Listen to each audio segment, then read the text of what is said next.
Here's the most important question. People ask me this question all the time. They say, Steve, what is your favorite ever episode on the Diary of a CEO podcast? And I think the more important question is actually, what is your favorite episode on the Diary of a CEO podcast of all time?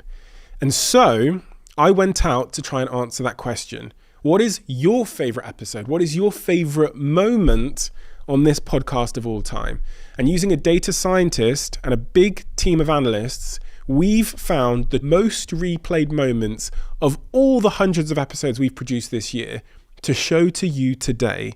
These are the moments that you replayed and shared more than any other moment on this podcast. Theoretically, this should be the most valuable Diary of a CEO episode you ever listen to, because it's a compilation of the most valuable moments that we've ever had on this show in 2023.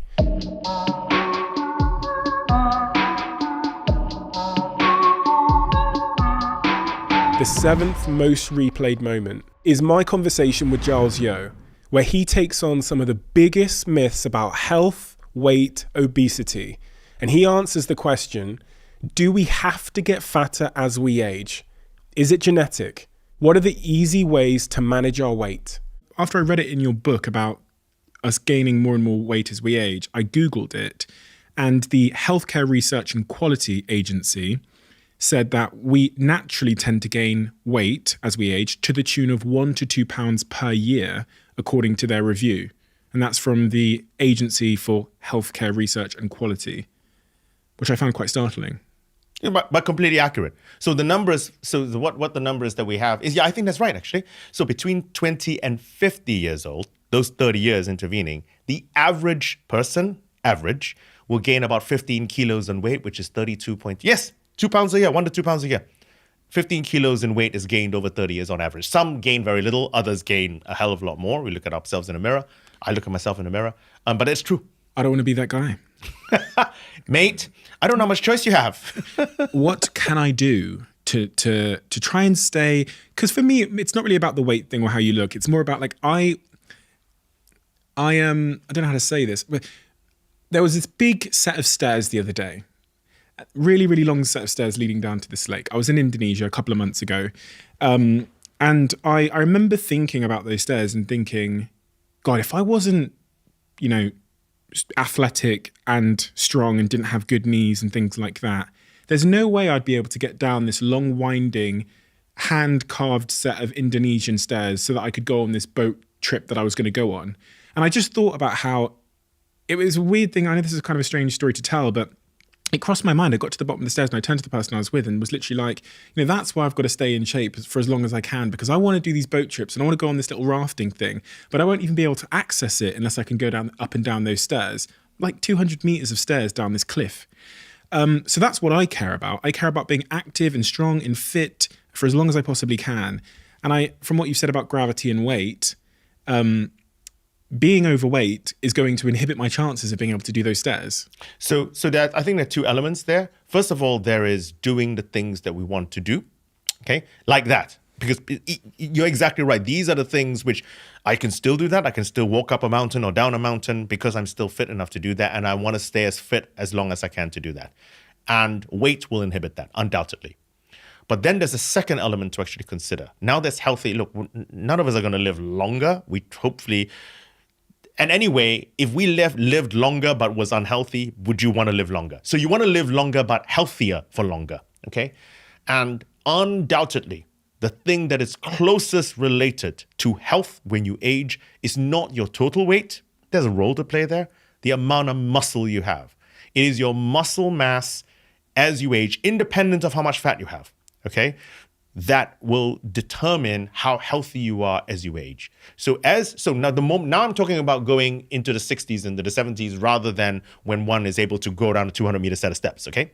So now, as you get older, the most crucial bit of information is to maintain resistance training, not lifting, and that's not what I'm talking about. Sitting on a wall, getting up and down a chair, because the amount of muscle mass you have really, really, really marks the level of health that you're going to get. And then the science is startling. It is so related, independent of weight, from there. So muscle mass is the most important for healthy aging the moment you get 60, 70 plus.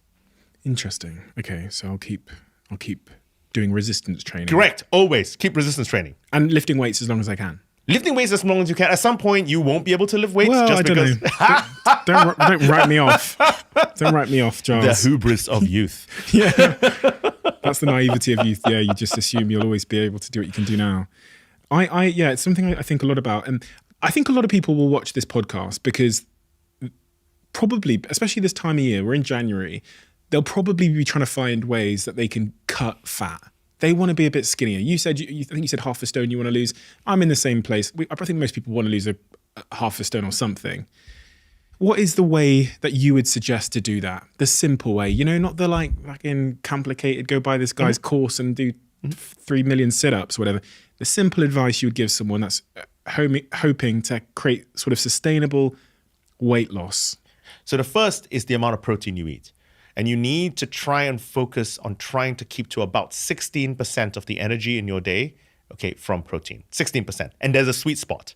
So if you eat too much and you're not lifting, you're stressing your kidneys because your kidneys have to get rid of the nitrogen from the protein. Okay. So 16% is a sweet spot.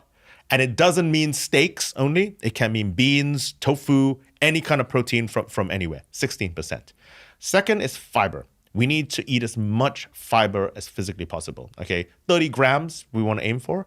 Although we're looking at the moment on average in this country, we're probably only eating 15 grams. We need to double the amount of fiber we actually eat. Third, we need to limit the amount of added sugars into our diet. Added sugars meaning sugars not tied up in fiber. Powdered stuff, maple syrup, agave, nectar, all those are added sugars you put in. Keep it to 5% or less of the energy content in your day. And those are the three numbers that I want you to think about. So 16% of protein, 30 grams of fiber, 5% or less of added sugars. Apply that to whatever you want, keto, whatever you want to do. Apply that. And I think that will be a sustainable, healthy way to eat. The 6th most replayed moment is a conversation I had with Dr. Mindy Pelz, who talks about the belly fat burning diet. Nutrition is a huge thing at this time of year. And so she lays out exactly how to eat and behave in order to reduce belly fat and to improve your overall health. You told me about the first 2 styles of fasting. The first one was intermittent fasting, which is 12 to 16 hours, which is good for weight loss, brain fog, that kind of thing. The second is autography. Autophagy. What did I say? Autography, but I like it. I said autophagy. It works for me. We can play that back. I definitely said autophagy. And if I didn't, we'll fix it with AI. Autophagy fasting, which is 17 to 72 hours, good for balancing sex hormones and preventing illness. Yeah. Broadly. Yeah. Number 3, we haven't spoken about, gut reset fast. Yeah. What's that? Yeah, so that's based off a study that came out of MIT that showed 24 hours without food and your intestinal stem cells inside your gut actually start to reboot themselves. Now, a stem cell is a cell that can go to anywhere in the body and repair itself. But at 24 hours, you get a plethora of them in your gut. And in the gut, we've got a damaged microbiome from everything that we've just been talking about. So what I discovered in this 24-hour fast is I could take women that have been on birth control pill for years, people that have been on multiple rounds of antibiotics, people who had been eating horrible food, and I could actually put them through a 24-hour fast once a week, once every couple of weeks. And these stem cells would come in there and they would start to repair. And so now if I teach that person how to eat right, their food is actually starting to build a better microbiome in the gut. So that 24-hour fast became this go-to in my clinic where I could take all these gut challenges and I could start to unwind them just because I knew the body had this capability of making these intestinal stem cells. And it was crazy. Like, we got people off supplements. We got people that weren't making serotonin, which affects moods, comes from the gut. All of a sudden started to become happier. People who hadn't had bowel movements in like 3 days, all of a sudden we started to put in this gut reset, and it was like a miracle. It was incredible. Number 4, fat burner fast. So the fat burner fast is probably my favorite for those people who want to lose weight. The research was done that 36 hours without food, followed by 12 hours of eating, and then another 30. They actually did it over a 30-day period, but we've been using it in our community, just dosing it in. That at 36 hours, what happens is that's enough time where the blood sugars come down, where all of a sudden the body, it's so smart. It goes, okay, blood sugar's not coming. We've been in this fasted state. We've triggered autophagy. We've brought inflammation down. We've made you ketones. We're trying to go find food, but this extra weight, it's not serving you. Because remember, you got to go find food. So it drops weight. And it's the most beautiful way to get a person to unstick any kind of weight loss resistance. But most importantly, you know where it dropped the most amount of weight from? Where does everybody want to lose weight? Belly. Yep. So it is probably should have called it the belly fat burning. Yeah, the belly fat. Yeah, that would have banged. Yeah. But yeah, and so that's what they showed, is that actually a 36-hour fast started to unstick weight loss, and it was started with weight around the belly. Compelling. Number 5, the dopamine reset fast. Yeah. So number 5, I found some research showing that when people go without food for 48 hours, the whole dopamine system will be rebooted. So what's important to know about the dopamine system is it is our molecule of happiness. It is the thing that it's actually a motivation molecule. And it's a neurotransmitter that allows happy thoughts to go across from neuron to neuron. And so what happens, and I'm sure you've talked about this on your podcast, that we're so dopamine saturated right now. Mm-hmm. But specifically people who are overeaters, they actually are finding, the study I quote in the book is that they found that people who had food addiction, people who had extra weight, like obese situations, they were not getting as much happiness out of their food because their dopamine receptor sites were saturated. So they had to eat more food to get more happiness. And food is a state changer. It does make us happy. So what they found is if they put them into a 48-hour fast, that they actually rebooted the whole dopamine system and new dopamine receptor sites appeared. So that when they brought food back in to the equation, they actually got more enjoyment out of food with less food. This kind of got me thinking about a conversation I was having yesterday with some of my team here. We were talking about how it almost feels like sometimes if I've eaten sugar, I can go into a bit of a sugar cycle. And what I mean by that is I'll have some sugar and then like a couple of hours later, I'll have another craving for sugar. And then a couple of hours later, I'll have another craving for sugar. But then at other times, specifically, for example, when I did keto, I did the keto diet for about 8 weeks, bloody 8 months, I wish. 8 weeks. And throughout that period, I didn't have any cravings for sugar. Yep. We had some chocolate come into the studio and I walked over to the chocolate and I smelt it. Yep. And I didn't want any of it. Yep. It had gone. Yep. But then when I'm in what I call like the sugar cycle, I'm eating sugar maybe, once or twice a day and I'm getting like the craving for it, which I just can't seem to resist. Yep. Well, dopamine's the molecule of more. It's not the molecule of enough. So what it does is when you get sugar, you get this dopamine rush and the brain goes, whoo, love that. Give me more of that. And so it's endless. You will never be fully satisfied. It constantly wants you to come back for more and more and more. So when you start to go off of the ketogenic energy system, you're getting the same euphoria. You probably felt the same high, the same mental clarity, but you've totally taken this molecule of more out of the picture. In fact, dopamine will actually, you get those receptor sites that will be repaired, but you're not getting a big dopamine buzz when you're in a ketogenic state. You're getting ketones. I was mulling it with my team, how long I had to stay away from sugar to kind of get out of that vicious give me more cycle. Yeah. My experience has been it's about 3 days. 3 days. That's what I thought. Yeah. I think I said 4 or 5, but it's just from experience as well. If I haven't had sugar for 3 or 4 days, I mean like a chocolate bar, something significant in terms of sugar, then after 3 or 4 days, the craving for it seems to vanish. Yeah. Yeah. It's not, if you think about that, it's not hard if you're trying to overcome a sugar addiction. Yeah. Like just bear it for 3 days. And then that dopamine stops barking at you. And then if you tack fasting onto it, now you're getting ketones. And so you're not needing that as much. Ketones kill hunger.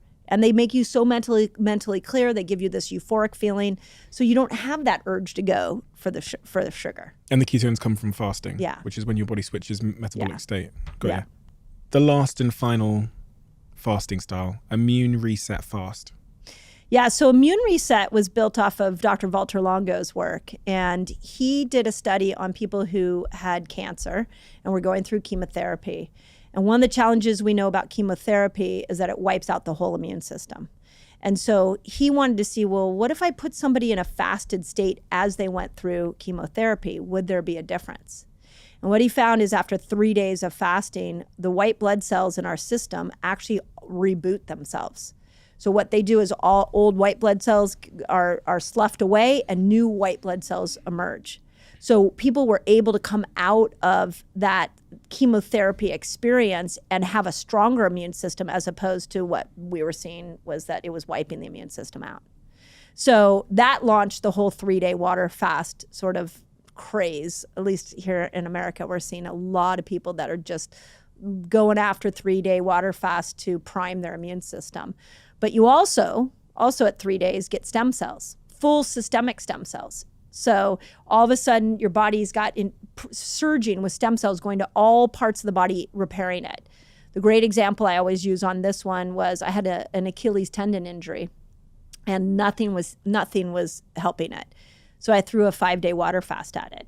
On the 4th day, I felt this buzz in my Achilles tendon, and I was like, oh, wonder what that is. And it stayed all the way through. I went 5 full days, and about the 5th and 6th day, so 6th day I was entering food back in, all the pain completely went away and it never came back. I tried everything, and that was the only thing that repaired it. It does make, again, evolutionary sense that if our body senses we're injured because we're not eating, or, some other signal that we are on a course to not survive, to put it nicely, it does make sense that it might set about to repair whatever needs to be repaired. You're getting it. Because if I was a wounded human back on the savannas of, I don't know, Africa or wherever we came from, and I'm laid there and I'm not eating, my body should probably go, okay, Steve might need something fixed so that he can get back to hunting.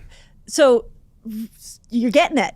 So survival, that is the number one priority of the body. So when you go without food, you amplify every resource it has to keep you alive.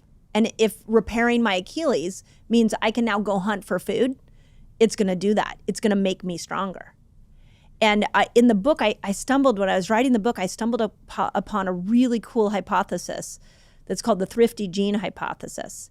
And it said that it's a theory, obviously it's a hypothesis, it's a theory that the humans that evolved out of the primal days had a very specific genotype.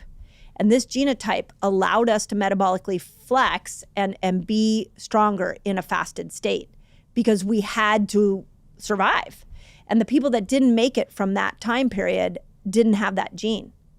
But think about this for this moment. So they think we all have this gene inside of us right now, this thrifty gene, where we can go long periods without food and we can survive. So what happens when we're eating all day? What happens when we're ignoring and we're not actually activating that genetic profile? So what they are now believing is that diabetes, metabolic syndrome, all of that is largely happening because we are going against the genetic profile that we are now seeing in humans. We're like on the opposite end of this spectrum. We're overloading our bodies. Yeah. Which is meaning that the survival gene you referenced there is not being activated to help us. That's right. That's right. Interesting. The 5th most replayed moment is a moment from my conversation with Matthew Walker, who is the world's #1 expert on the subject of sleep. He explains the importance of sleep on our overall health, on our weight, and everything in between. But most importantly of all, he gives us a roadmap for how to sleep better. And I know so many of you are struggling, so I'm not surprised that this is one of the most replayed moments of the Diary of a CEO of 2023. I've had a lot of health experts on this podcast recently, but none of them have really talked to me about the role that sleep or sleep deprivation plays in weight. Is there a relationship? It's probably one of the most well-defined relationships that we know in all of sleep science. And it is at least a 3-part story. So the first emerging evidence came in terms of hormones. So there are what we call appetite regulating hormones, and the 2 principal ones of concern here are something called leptin and ghrelin. Now, leptin, when it's released, will signal to your brain that you're satisfied with your food, you are satiated, and you are no longer hungry. Ghrelin does the opposite. When ghrelin is released, it says, no, you're not satisfied with your food, you are not full, you still want to eat more, you are still hungry. And some of the first studies, they started to just limit people, restrict people's sleep to 6 hours or 5 hours or 4 hours. And what they found was that there was, firstly, that signal leptin that says, no, you're satisfied with your food, you don't want to eat anymore, you're full. That signal of fullness, satiation, was decreased by 18%. If that wasn't bad enough, ghrelin, which is the hunger hormone, that leapt up by 28%. Overall hunger levels rose by about 26%. So firstly, it's almost like double jeopardy, that you are getting punished twice for the same crime of not sleeping enough. Once by losing the signal of, I'm full, I don't want to eat anymore. And once again for the, no, I'm much more hungry and I'm just going to overeat, which is ghrelin. So what that produces is a profile of increased eating. So on average, underslept individuals started to eat in those studies about 300 to 400 extra calories at each sitting by way of insufficient sleep.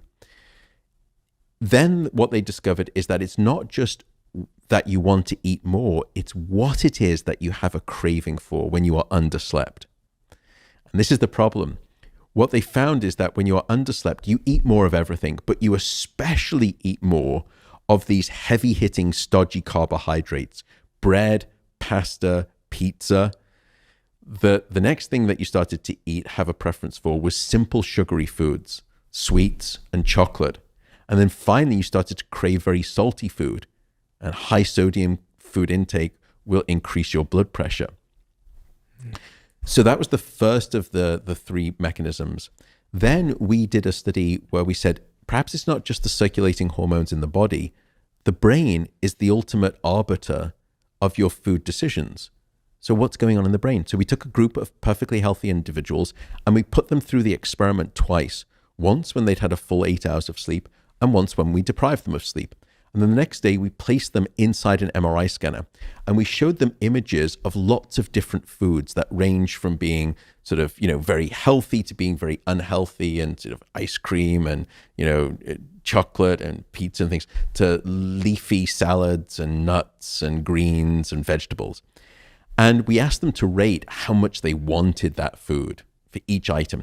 Now we did something a bit sort of dastardly to make it more ecologically correct, so that they weren't just saying, okay, they probably think I should probably say that's healthy.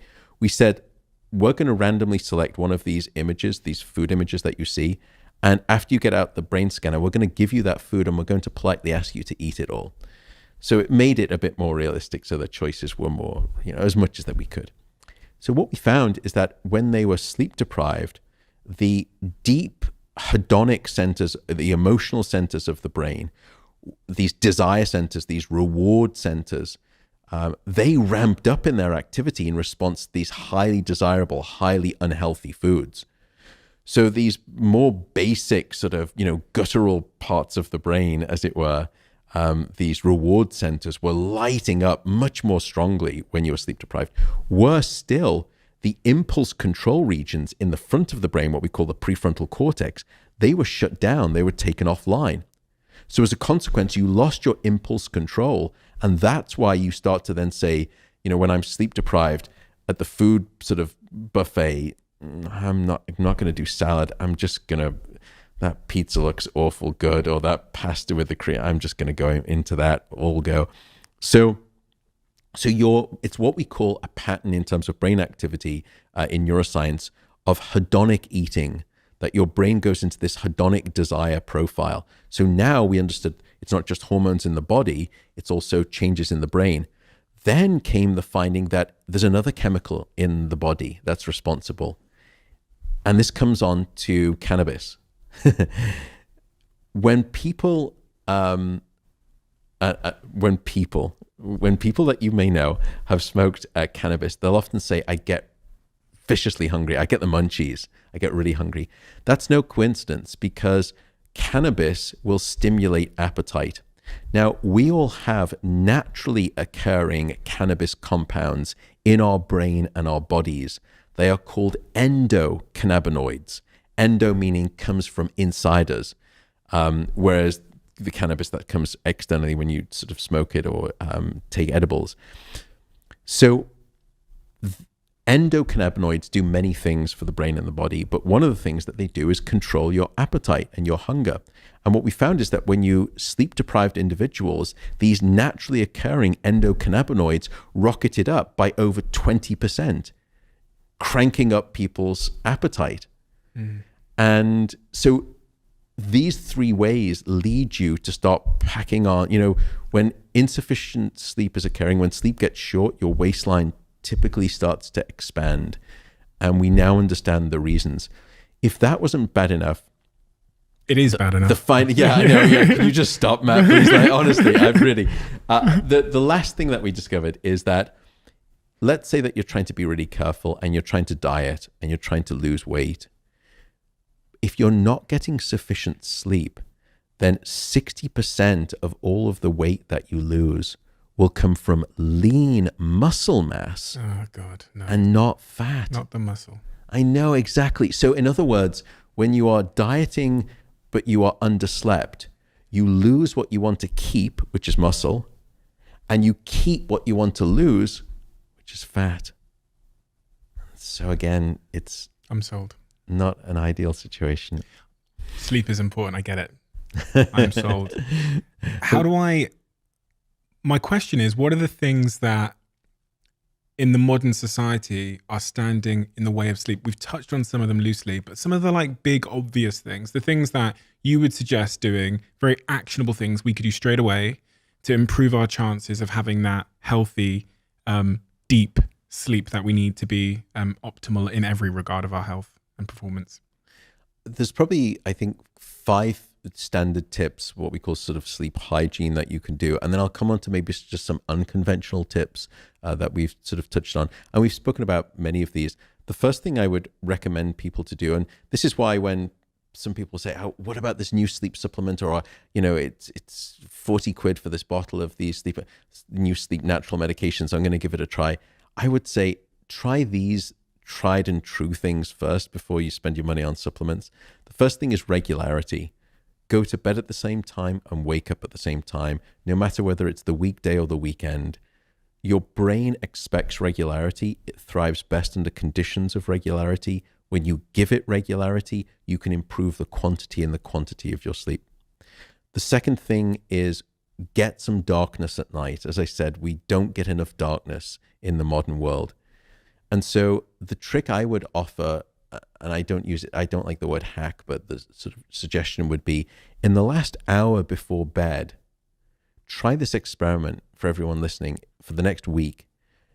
Dim down half of the lights or switch off half of the lights, or even 3/4 of the lights in your home in the last hour before bed. All of the lights in every room? In all of the rooms, switch off almost all of the light. Now, I'm not suggesting be unsafe and walk around in the darkness in the last hour. That's not what I'm saying. Just dim down, switch off half of the lights. You will be surprised at how sleepy that darkness will make you feel. And it's also an incredible behavioral trigger to signal to your brain that it is time for sleep, that darkness is around me. That's the second tip, is darkness. The third tip is temperature. Most people sleep in an ambient bedroom temperature that is too high. And you need to aim for a bedroom temperature of about 18.5 degrees Celsius, around about 65 to 68 degrees Fahrenheit, if I'm probably butchering the mathematics there on that, but you need to get cool. Now, you can wear thick socks, you can have a hot water bottle, that's fine, but the ambient needs to be cold, because you need to drop your core body temperature and your brain temperature by about 1 degree Celsius to fall asleep and stay asleep.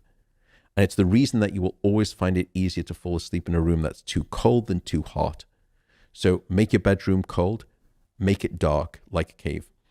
The fourth question would be sort of fourth suggestion would be walk it out. And we've spoken about this, the 30-minute rule, get up, do something different, or meditate.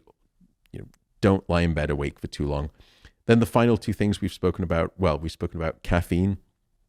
We haven't spoken about alcohol, but let me just say as the kind of headline of it, alcohol is not a sleep aid. Many people use it as a sleep aid. It is not your friend. Alcohol, again, is a sedative, so it knocks you out. The second is that it fragments your sleep. So you wake up, your sleep is littered with all of these small awakenings. Most of them you don't remember because they're too brief, but it makes for miserable, lousy quality sleep. And the final thing is that alcohol is very good at blocking your REM sleep or your dream sleep, which we know is critical for many other functions as well. So alcohol's not your friend. That's the sort of the final tip. Again, just if you're with friends, have a glass of red wine. Just know, okay, my sleep's not going to be great. No, thank you, Matt. Nice yeah, okay, that's right. I'm joking. I'm not. Yeah, I'm joking. Whatever. It's just live life too. Of course, yeah. I'm not saying that. The fourth most replayed moment is a moment from my conversation with the world-leading neuroscientist, the man who has scanned more brains than anybody else, Dr. Daniel Amen, who is a favorite on the Diary of a CEO. And he tells us very, very clearly how to grow a healthier brain. I can change my brain. It's the most exciting lesson that I've learned. You're not stuck. I'm not stuck with the brain I had. You're not stuck with the brain you have. You can make it better. I can prove it. In fact, every day, what I've come to believe, you're making your brain better or you're making it worse. Let's start there. By what you're doing. What things make the brain worse? What are the common things that most of us do without thinking that make the brain worse? When my daughter Chloe was in second grade, I went to her classroom and I wrote 20 things on the board. And I went, separate them for me. Good for your brain, bad for your brain. 7-year-olds. They got 19 out of 20 right. So most people know. The only thing they got wrong was orange juice.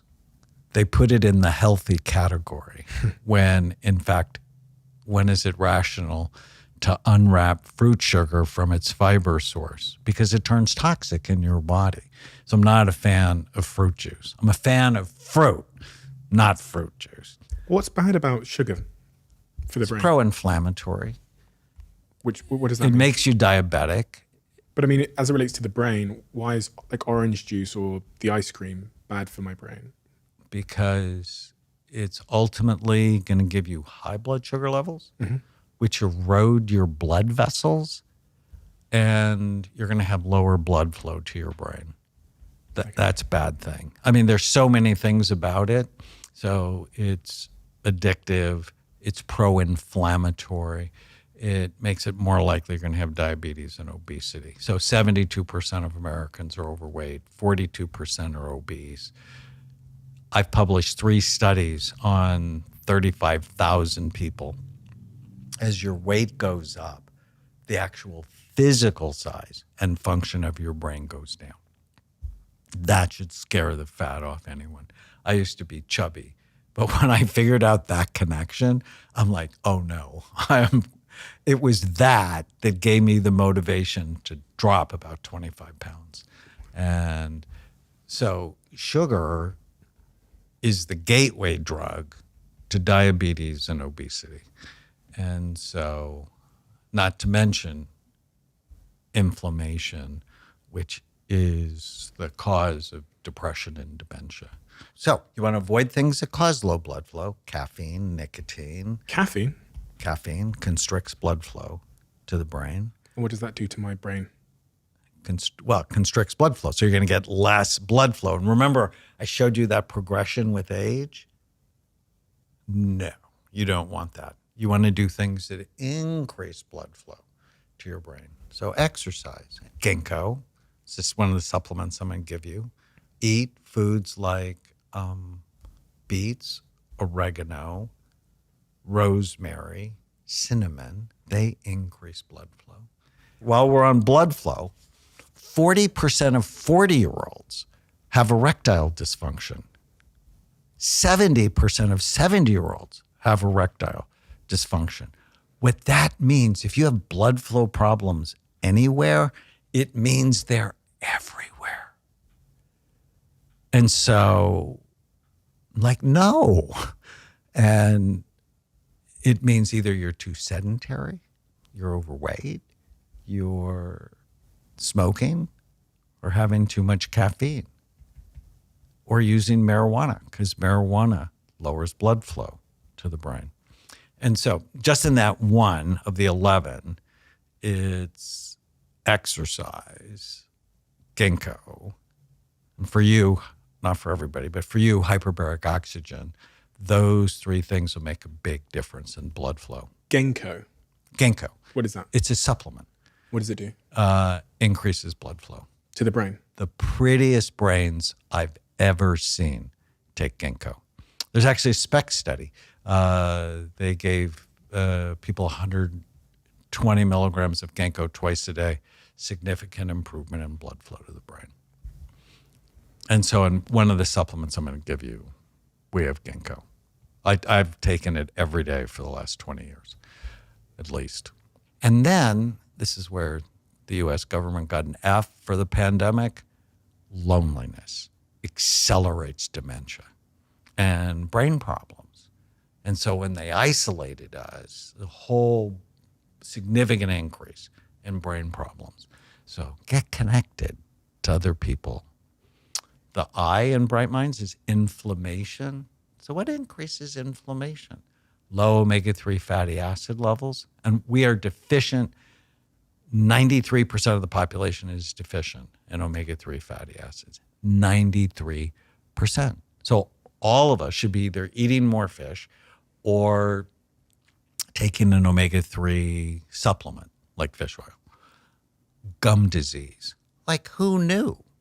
Like, I wasn't really that good at taking care of my gums until I started reading the studies. You have gum disease, you have inflammation, you're more likely to get depressed and have dementia. The third most replayed moment is a moment from my conversation with Gary Brecker, where he lays out how you can become a superhuman, strip the fat off your body, and get yourself healthy with free, easy, simple exercises that will cost you nothing at all. When I heard the story about Dana White, and I saw he had gone from respectfully being a man that had a little bit of weight to having these six-pack abs on Instagram. Of course, the six-pack isn't the outcome. It's, as you've said, it's the stuff going on inside him. Right. That's really the transformation. But what can someone who's just heard that at home, where do they start with extending their life by triple and getting the... So, he also started something called the superhuman protocol. And superhuman protocol is using magnetism, oxygen, and light, right? So the only things that we really get from Mother Nature, the big benefit we get from Mother Nature is we get magnetism from the earth, we get oxygen from the air, we get light from the sun. The truth is most of us are not contacting the surface of the earth that much anymore. So he bought $150,000 worth of equipment, a PMF mat, an oxygen, what's called a hypermax oxygen to do exercise with oxygen therapy, and a red light therapy bed. And I had him use that equipment every single day, 7 days a week. But if your listeners want to do it for free, you can take off your shoes and contact the surface of the earth. And I'm talking about bare feet on soil, dirt, grass, sand. Because earthing and grounding is a very real thing. We actually discharge into the earth. Human beings build up a charge. Do you know that pH, the acid alkaline scale, pH stands for potential hydrogen? It's a charge. It's a complete fallacy that you can get alkaline by drinking alkaline water. That's the biggest marketing myth ever sold to the public. But you can get alkaline by contacting the surface of the earth. So if you don't have 150 grand, which I don't expect anybody listening to this podcast to spend 150 grand, but he did. I said, you need a PMF mat so that you can be alkaline. You need to spend 10 minutes a day breathing 95% O2 under mild exercise, and you need to lay in a red light therapy bed. So in the absence of the superhuman protocol, you can become superhuman by contacting the earth and by learning to do breath work. Let's talk about breath work. I spend 8 minutes every day doing a very specific series of breath work. People do not realize the power of something that is so accessible, so free, and so easy to do, right? They want things to be more complicated, but it's not. And when I said the presence of oxygen is the absence of disease, it's absolutely true. Remember that every elevated emotional state that a human being can experience actually has in its molecular structure, oxygen is a component of that emotion. So if you look at the difference between passion, elation, joy, arousal, libido, and anger, for example, it's usually only one neurotransmitter and the presence of oxygen. The reason why no human being has ever woken up laughing is because you don't have the oxidative state to experience laughter right out of deep sleep. But can you wake up angry? Yes, because anger doesn't require oxygen. So every morning, contact the surface of the earth and then spend 8 minutes I do a Wim Hof style breath work. I give credit where credit's due. He's the father of breath work as far as I'm concerned. So I do 3 rounds of 30 deep breaths, like obnoxiously deep breaths. And I start by trying to take my belly button and pull my belly button out towards the wall. Imagine there's a string pulling your belly button towards the wall, and then you fill from the lobes of the lung to the apex of the lung, and then you exhale and just relax.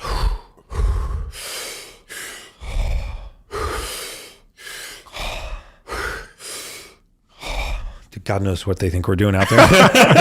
Right outside this podcast, they're like a bunch of freak out. I knew it was a cult. I knew he was a cult leader. But so you do 3 rounds of 30 breaths. On the 30th breath, you exhale and you hold. Allow the carbohydrate receptor to reset. When you don't feel you can hold anymore, you take a deep breath in. You hold again, and then you let it out slow. And you start again. I would suggest that you start with 3 rounds of 5 breaths. Then work to 10, 15, 20, 25, and 30. If you get lightheaded, this is a good sign that the oxygen tension is changing in your brain. If your fingers and toes get tingly, this is a good sign that you're changing the oxygen tension. If you feel some kind of heat, temperature change in your neck, these are all great signs. You will get to the point where you can actually hold your breath for 2 or 3 minutes, sometimes 4 minutes between rounds of breath work. And then the last thing is to expose yourself to natural sunlight. First thing in the morning, the first 45 minutes of the day, God gives us a very, very special type of light. It's called first light. There's no UVA, there's no UVB rays in this light, so that it's not the damaging rays from the sun. It still generates vitamin D3. It has a positive effect on cortisol, on vitamin D3. First light is the best way to reset your circadian rhythm. So by contacting the surface of the earth, doing breath work, and getting first light, you can get to the same place that Dana White did with 150 grand in equipment. What about oxygen masks? Because I'll be honest, when I read about the Dana story, I went on Amazon soon after, and I was like, I'm just going to buy an oxygen canister. Good idea, bad idea? So what you want to do is, you get an oxygen concentrator, which takes 21% oxygen which is what the concentration at sea level. It turns it into 95% O2, and it fills this bag. And it can refill this bag over and over and over again. Okay, I use one called the Hypermax. You can see it on my Instagram. And you plug it in, you turn it on, it fills this bag, and then you go in, you put an oxygen mask on, and you exercise for 10 minutes, only 10 minutes. Cycle for 3 minutes, sprint for 30 seconds, cycle for 3 minutes, sprint for 30 seconds, cycle 3 minutes, sprint 30 seconds, and you're done. And what this does is it raises something called the partial pressure, the storage of oxygen in your blood. The only two-time Nobel laureate prize winner in medicine, Dr. Otto Warburg, won both of his Nobel Prizes for his work in exercise with oxygen therapy. You want to be a superhuman, do mild exercise every day while breathing 95% O2. It's important that you're exercising. And then after that, you move into a red light therapy bed, photobiomodulation. So if you don't have access to a hypermax oxygen machine, just do the breath work, get the breath in, exchange the oxygen tension in the tissues and expose yourself to first light. What about cold water plunging? So I'm a huge fan of cold water plunging, but probably not for the reasons why you think. I also sit on the board of the NFL Alumni Association Athletica as a health services director. There was a time when we used to think that putting athletes in cold water after exercise was good because of its anti-inflammatory effects. We know now that that's only about 15% of the benefit. The majority of the benefit comes from something called a cold shock protein. If you really want to be fascinated, Google cold shock proteins. These are reserve proteins that are in your liver. They're dumped into the bloodstream in an effort to save your life when you put yourself in cold water. They scour the body of free radical oxidation. They increase the rate of protein synthesis, muscle repair. They are free. You get them when you put yourself in cold water. I don't know what the Celsius conversion is, but I use 50 degrees for 3 minutes. Minimum, 6 minutes maximum. Cold. Yes. It's actually not that cold. I mean, I see people getting in 37, 38 degree water. There's no evidence that I've read that shows that colder is better. You get a peripheral vasoconstriction, so it forces all the oxygen into the core and up to the brain. And you get an activation of something called brown fat, right? Thermogenesis comes from brown fat. And for the women that are listening, for some reason I seem to ensnare the women when I say this. Remember that the definition of a calorie is a measure of heat, right? I mean, the definition of a calorie is the amount of energy it takes to raise 1 cubic centimeter of water, 1 degree centigrade. So if a calorie is a measure of heat, then this means that when heat's leaving your body, calories are leaving your body. So if there is nothing, no amount of exercise hits cardio, no type of cardiovascular or weight training that comes anywhere close to immersing yourself in cold water in terms of what will strip fat off your body fast. If you want to strip fat off your body, get in cold water 3 to 6 minutes a day. That's fascinating. Because the oxygen rushes to my head, that's why it has a really profound impact on mood. That's why it has a very profound impact on mood. Because if you think about it, what's the reason why we need deep sleep? What happens in deep sleep that's so special? There's a secondary oxygen transfer. We transfer oxygen from the periphery, from the extremities, to the brain. Remember, the brain's a non-metabolic organ. So in other words, it's unlike a muscle. If I pick up a weight and start to work out my muscle, my arm, my body will send more blood, more amino acids, more oxygen to that muscle because it's working.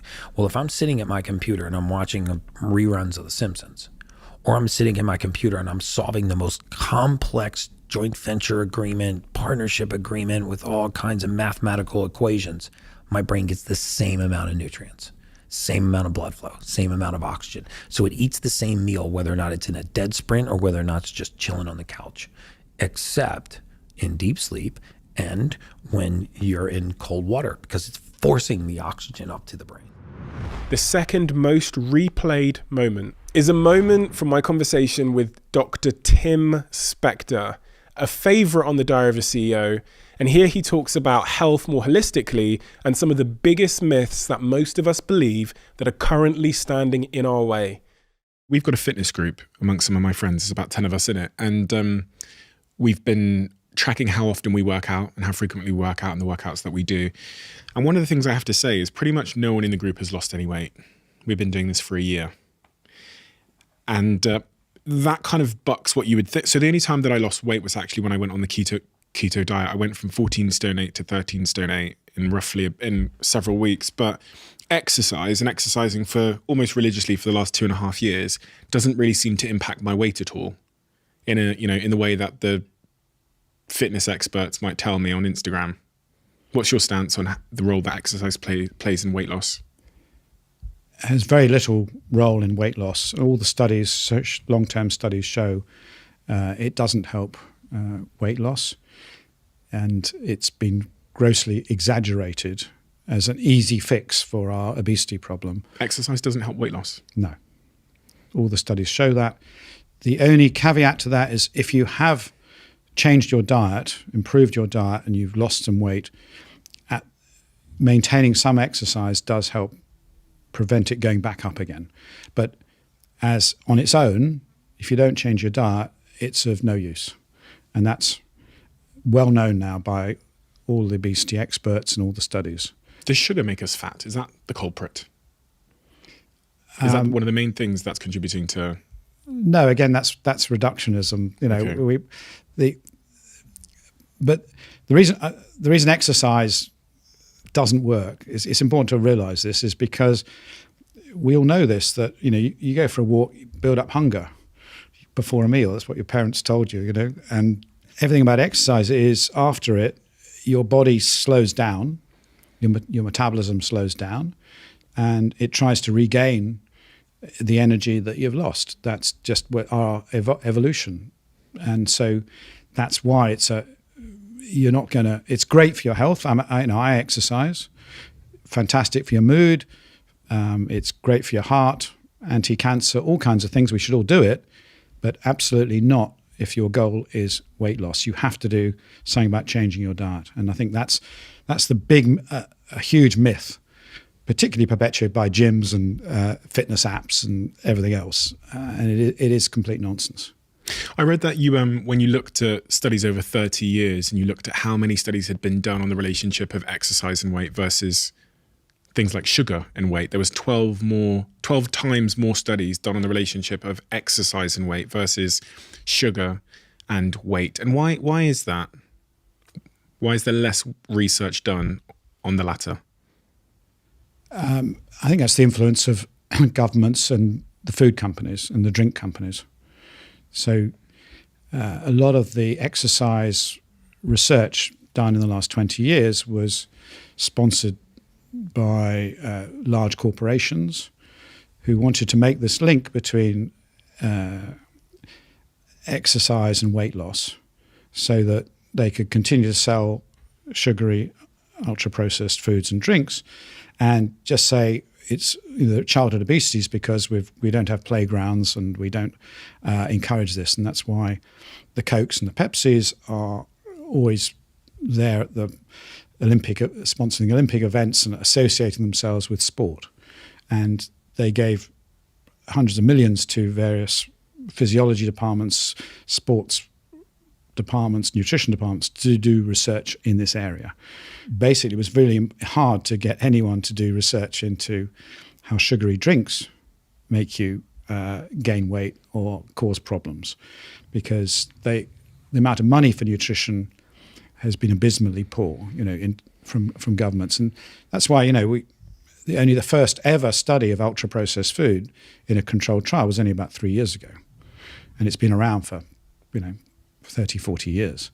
So such is the power of that lobby that it doesn't necessarily distort the research in a sort of, evil way, but they point it to make sure that the researchers are working in an area that they want people to work in, and distracting them, keeping them away from talking about sugars or even artificial sweeteners, which in my view are nearly as bad because they're sort of, hidden, and deflecting us from the idea that, yes, giving kids sugary drinks or even artificial sweet drinks is going to be bad for them and cause obesity. Wait, so I cut out sugary drinks about a year ago. I still have the same brands, but I have the no sugar version. Oh dear. Oh shit. What do you mean, oh dear?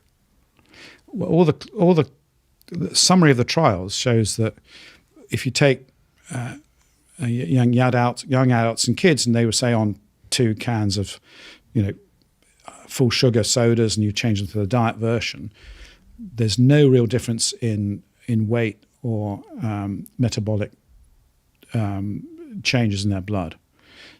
You will go to the dentist less, so you don't get as many fillings, but and yet you should be gaining 300 calories, right, if you were doing 2 cans a day. So it doesn't work out as it should do, and that's because of these chemicals are not inert. So the sweeteners in kids, they change their brains to give them they want more sweetness in their food. Okay, so it could reflect your wish for your late night milk chocolate. Who knows? And it makes it very difficult to train kids to have more bitter foods or sour foods if they've got these artificial sweeteners in their diet all the time. But they've now shown that all these sweeteners actually affect your gut microbes. So even stevia, these sort of so-called healthy ones, have an effect on your gut microbes, and they're not inert. So we know that saccharin and sucralose also cause spikes in your blood sugar. When I did it, I have a trace. They're not supposed to, but they actually do things they're not supposed to. So we know very little about these products, and my view is that they are harmful, probably not as bad as having the sugar, but they are absolutely not a health drink, and we should be encouraging people to have, teas and kombuchas and more bitter tasting, interesting flavors and foods than just this ultra sweet chemical concoctions. It's this sugar conglomerate that have been funding much of the research that points towards some of the things you're talking about there. That's also the conglomerate that wants us to believe the calories in, calories out approach, because if I just view all foods as kind of equal and on this sort of calorie number, then I can drink some of the sugary fizzy drinks and some of the processed foods. As long as I keep it within that sort of calorie deficit, I'll be fine. And so is that sugar conglomerate, is the processed food conglomerate for the calorie model? Absolutely. They need that, right? Absolutely, it's vital, 0 calories or 1 calorie, on the can, that's what you see. And, you're fooling people into thinking this is a healthy drink. And, if I used to have full Coke or Pepsi and now I'm having the diet version, I'm getting 300 calories less a day, I should lose weight. It's exactly what they've been doing. And they're also desperate to show that artificial sweeteners are really healthy, and they come down on anyone who tries to say that they're, could be in any way dangerous, and yet they're not obliged to test them. So none of the chemicals added really go through rigorous testing on how they affect our gut microbes, and this is their testing mechanisms haven't changed in 50 years. As you'll know if you've listened to this podcast before, I'm an investor in a company called Huel. I'm on their board and they sponsor this podcast. And I have a very exciting announcement to make. This product called Daily Greens is one of the most highly requested products at Huel, but it's never been sold in the UK before. Until now. It's often difficult to get all of the greens into our diet that we need to have a healthy gut microbiome and a healthy body. And with Huel's Daily Greens product, with 1 scoop every morning, a very, very delicious scoop, you can get 91 vitamins, minerals, and whole food sourced nutrients into your diet. The most important point here is I genuinely believe it tastes delicious. It's maybe my favorite Huel product ever for all the reasons I've described. So if you want access to this product, you can sign up right now. The link is in the description below. It launches in the UK in January. Because of the demand, I'm pretty sure it's going to sell out.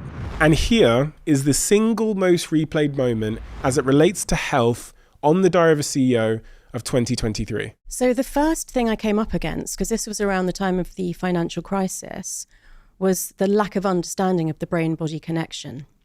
So these high-performing executives were kind of acting like their body was just the vehicle that was moving their brain around from meeting to meeting, and both disrespecting their physical health, but also not understanding that what they were actually really being paid for was to use their brain, and they weren't creating the best conditions for that brain to operate in. And I'm talking about really basic things like sleep and a good diet and hydration and not being sedentary, managing your stress, etc. So, this tiny organ, if it's not in an environment that is giving it the best chance of doing its job, it's not going to, and a crack's going to appear somewhere. And the first time I really kind of had a big confrontation with a bank was when people were dropping dead on the trading floor of heart attacks. And they asked me to work more in my capacity as a former medical doctor to help with the physical stuff. And I said, I can't do that if we don't address the mental and emotional piece, because that's what's causing this. And they just could not get that. What did you want to do with those people in a specific and practical sense? What if you could have, been in charge of preventing them from dropping dead on the trading floor, where would you have started?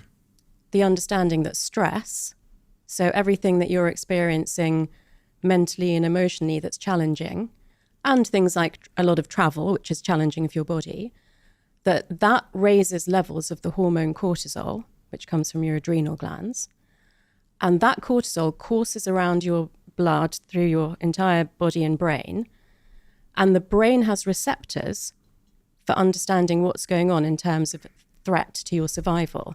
So in a 24-hour cycle, depending on your age and your gender, there's a normal range for cortisol. So it can go up and down like this. If something challenging happens, we need to adapt and rise to meet that challenge. But when that level is above the top range all the time, these receptors in your brain basically think that there's an imminent threat to your survival. So there's this whole cascade of hormones, and basically cortisol causes inflammation in the body. So inflammation of your vascular system, inflammation around your heart, and everything else, gut and other things. But particularly around that time, we were seeing a lot of heart attacks caused by stress. This was in the absence of high blood pressure, high cholesterol, smoking. It was all stress. Once upon a time, I Googled, because I had a thesis, I Googled, is stress contagious? And it came up and it said it was contagious. Is it contagious? In what circumstances do we need to be aware of that contagion? And more importantly, how and why is it contagious? Okay, I will tell you the answer to that, but I'm going to ask you a question first. Have you ever walked into a room with someone and by the time you've left that meeting with them, you just feel so drained? Okay, so Yeah, so you know the feeling. So I'll tell you how it works physiologically. I'm going to start with something else to build you up to this story. So did you know that women who live together or work closely together will synchronize their menstrual periods within 2 or 3 months? So whenever I want to explain something that's complex or I don't actually know the current neuroscience, I always take it back to what happened in ancient times. So when we were living in the cave, the men hunted and gathered and lived quite nomadically. So sometimes they would go away for months at a time. And in those days, the most fundamental important thing for the survival of the human species was that the alpha male must pass on his genes. So if he was going to be away for months and he couldn't, there weren't men there to defend the women from predators, maybe there was going to be a spell of the ice age and they would all freeze to death or they wouldn't have food. He needed to make sure that at least 5 women were impregnated with his sperm at the same time. So that if there was a food shortage or there was stillbirth or miscarriage or whatever, at least 1 out of 5 would survive. So to be able to do that, they had to be fertile at the same time. So that's why that mechanism exists. Now, we don't need that mechanism now, but it's still wired into the way that we operate. So those sex steroid hormones like estrogen and progesterone, they leak out of our sweat about this far around us. And that's why if you're living with another woman or if, you're sitting across the desk every day, then particles of hormone from my sweat would go through the skin of the other woman. If she's within what distance? I mean, it's not, you wouldn't have to be sitting next to each other. If you live together, that means you're interacting enough that it would happen. Okay. So particles but not if you work together. If you work together and you sit right next to each other every day, then it does happen too. So, in a small office that's got 6 girls in it, that the menstrual synchronization will happen. Interestingly, it's led by the alpha female. So, yeah. So you can work out, if you don't know already, who the alpha female is. Well, if basically, let's say my cycles don't change and everyone says, oh, I got my period early or I haven't had my period yet, but now it's started, then that would mean that probably I was the alpha female. How does the body know who the alpha female is? That will be to do with levels of testosterone. Why does that matter who the alpha female is? Why does it matter that they sync up with her? I don't know if it really matters. I think it's just a case of physiology. So it's a little bit like in the troops of gorillas, the stress levels of the silverback gorilla affect the other gorillas more than gorillas who are peers to each other. So we have a natural hierarchy. It must be related to survival as well. So she was probably the person who the alpha male was going to impregnate first. Probably. So everyone needs to kind of fall in line because when she starts having sex, they need to be ready. Yeah. Okay. And also it'll probably be to do with things like, survival genes. So it'll be the people with the hardiest genes because that's what you'll want to pass on as well. Mm-hmm. Okay, makes sense. Most resilient. Okay. Okay, so where were we? Stress and contagion. We've done all the hormones and the menstrual cycle So stuff. basically, cortisol is a hormone that works in that same way. So cortisol is the main stress hormone. And this one doesn't matter if you're male or female, but it does matter where you are in the hierarchy of the organization, as I just mentioned. So usually in that conversation that I mentioned to you, where you go into a room and you just feel completely drained afterwards, usually the person that comes out feeling drained is less senior than the person that's had that effect on them. And that's why this is so crucial to leadership, because your stress levels as a leader, as a CEO, are going to have more impact on everybody else than the rest of the people put together, basically. So managing your stress is obviously important for you, but it's important in terms of what happens to other people. And the first issue I came up against was CEOs and CFOs that said, well, I won't show them that I'm stressed. I won't tell them what's happening with the numbers. I won't display emotions in front of them. And I said, they're still going to know physiologically. It's going to impact them. So now you really have to do something about it. And the other thing about cortisol, which is quite funny, well, one of the side effects is quite funny, is that as a survival mechanism, it will help you to store fat around your abdomen. So, again, in the cave, if you were potentially going to not find food for a month, then if you had extra fat around your abdomen, you could digest that and survive till you could find food. So with my clients in financial services, it got to a point where as soon as I walked into the room, they just lift their T-shirt up and say, now you know how I've been in the last month. So stress causes belly fat? Belly fat that's really hard to shift. So again, what I would see with people is that they would say, oh, I've put on a bit of weight around the middle, had to loosen the belt a bit. So I've started eating less, I've started exercising more, and I still can't shift it. And again, that's when I would explain this is the impact of cortisol. As long as you're still leaking out extra cortisol, nothing's going to change. So, and like I said, even exercising more or eating better, less or differently, whatever it is, wouldn't shift that fat. You had to get to the root cause. You had to reduce the cortisol. For any of you that are still here, I have a bonus moment for you. I often get asked what is my favorite episode of the Diary of a CEO of all time. And I often try and avoid that question because I don't want to pick one particular episode. It's kind of like picking your children. However, because you've gotten here, I'm going to reveal it to you and I'm going to play you a moment from that conversation. My favorite ever episode on the Diary of a CEO of all time is episode 101.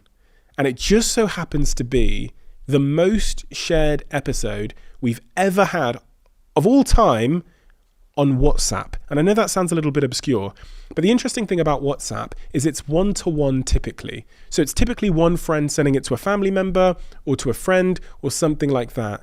And for it to be the most transferred between one person and another, I think is telling about the value of that conversation. Here is one of the most important moments from my favorite episode on the Diary of a CEO of all time. To understand what happiness is, you have to understand the cause of it. Yes. And you write about that extensively in Solve for Happy.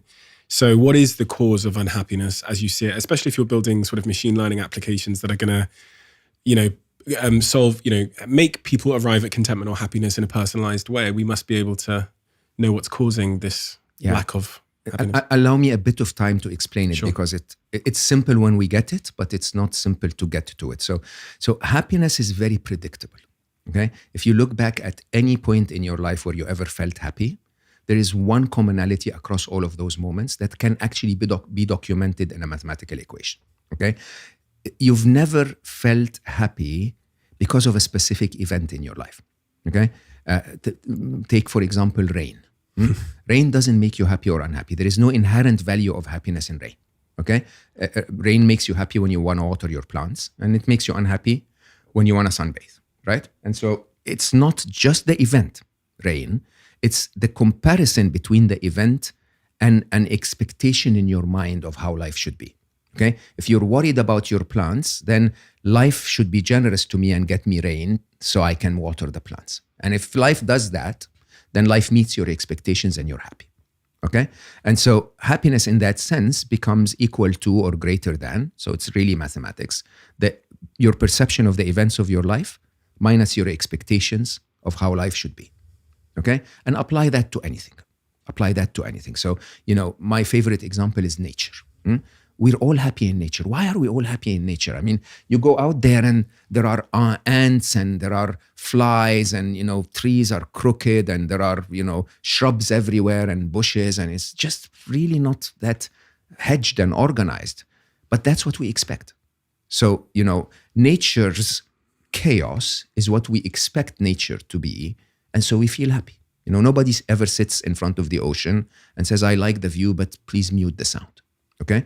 You just take it. It's the monotonous sound and the view and the wind and the sun and the whole experience, right? And because of that, happiness becomes very different than what was defined to us, okay? What was defined to us is that happiness is found in a gathering at the pub or a party or an activity or some kind of pleasure or fun or elation or whatever that is. That's not at all true. I call these the state of escape. Okay, happiness, as per the definition of the happiness equation, is events equal to or beating expectations, life going my way. Okay, and so basically, happiness is that calm and peacefulness you feel when you're okay with life as it is.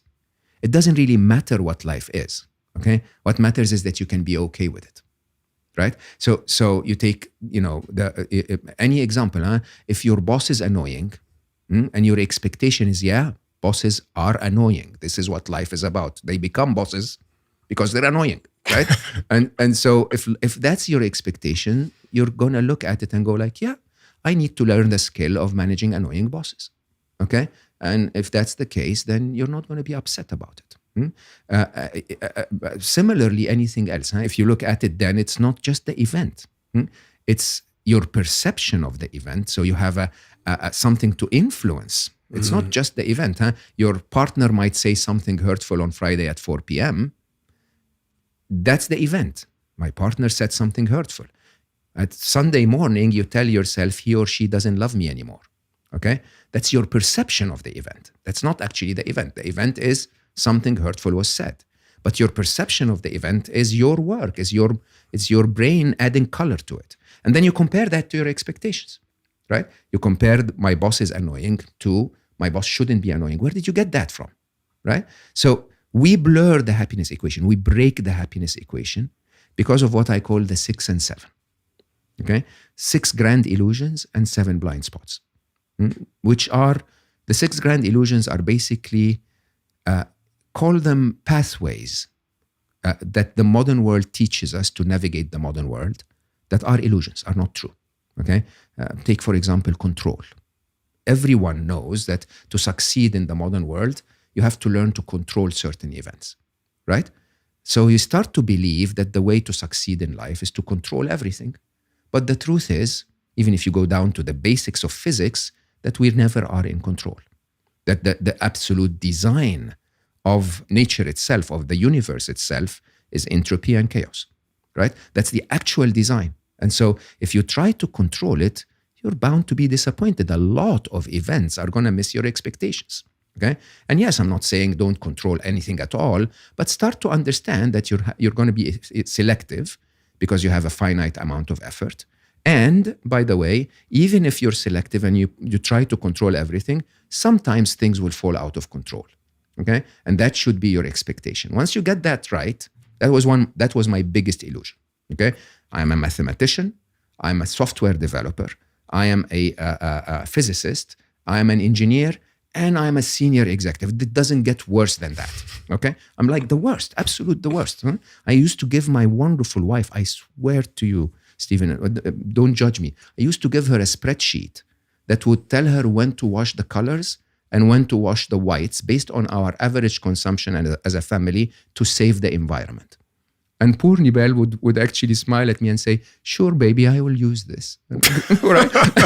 Of course, and ignores the hell out of me because that's how crazy you can be when it comes to control. Now, these are the illusions. If you live your life through the illusion of control, good luck finding happiness. So 6 grand illusions: the illusion of thought, the illusion of self, the illusion of knowledge, the illusion of time, control, and fear. Okay? Now, that's one side. And that disrupts your entire view of what to expect from life, because you're expecting life to behave through a lens of an illusion. The other side of it is what I call 7 blind spots. Okay? And the 7 blind spots are not really defects in your brain. As a matter of fact, they are the very design of your brain. Okay? Your brain is designed to tell you what's wrong. Okay? It's not designed to, if a tiger shows up right here now, my brain has no use whatsoever in telling me, oh my God, look how majestic that animal is, right? Yeah, it's a beautiful animal, but my brain will say we're going to die. Okay? And we're going to die is the idea that basically makes our brain constantly look for what's wrong, blur the events of life. Huh? You ask a mother, and she will say, oh, my daughter's been sick all winter. No, she just had 2 episodes of flu, 3 days each. But to the caring heart of a mother, that needs to be exaggerated to. The exaggeration is one of the blind spots. Your brain is trying to get you to take action, so it pushes you. It pushes you by exaggerating the event a little bit, so that you jump in and take action. And accordingly, the event you're comparing the wrong event to the wrong expectation, and the happiness equation falls apart. Isn't this cool? Every single conversation I have here on the Diary of a CEO, at the very end of it, you'll know, I asked the guest to leave a question in the Diary of a CEO. And what we've done is we've turned every single question written in the Diary of a CEO into these conversation cards that you can play at home. So you've got every guest we've ever had, their question, their name, and on the back of it, if you scan that QR code, you get to watch on your phone the person who answered that question, the next guest. We're finally revealing all of the questions and the people that answered the question. And we've just released the updated conversation cards. We released it the first time and it sold out instantly. We released conversation cards again and they sold out instantly for a second time. We've updated the cards, put all the new questions in, and we've introduced a twist. On the back of the conversation cards now, we've got different levels of vulnerability. So level 1, these are more sort of surface level questions. And by the time you get down to level 3, the questions become a little bit more challenging, a little bit more vulnerable. And that's really where connection happens. To test the power of these cards, we invited 20 total strangers to come and have dinner. And the only thing they had to do was answer a level 3 question that was put in front of them in a room full of strangers. And we saw unbelievable, almost magical results. People in tears, people forming lifelong friendships, and people unlocking truths within them that they'd been too scared to confront. Vulnerability is the door to connection. That is what we've always done here on this podcast. And that's exactly what these conversation cards do. You can play them with your partner at home, you can play them with your colleagues at work, or you can play them with your best friend on the weekend. The stories we've heard about these cards, about a grandson playing it with their grandfather to get to know them, pulling them out in the midst of a divorce with their wife and saving their marriage. As you've often seen on this podcast, sometimes one question and someone who is genuinely open to answering it is all it takes to unlock a truth that will end up setting you free. And that's exactly why we made these conversation cards. And you can get them right now at theconversationcards.com. I'll put a link to the conversation cards in the description below. They've sold out twice instantaneously. So if you are interested in getting hold of some limited edition conversation cards, I really, really recommend acting quickly. And let me know how powerful they were for you and or for your relationships. Thank you. Do you need a podcast to listen to next? We've discovered that people who liked this episode also tend to absolutely love another recent episode we've done. So I've linked that episode in the description below. I know you'll enjoy it.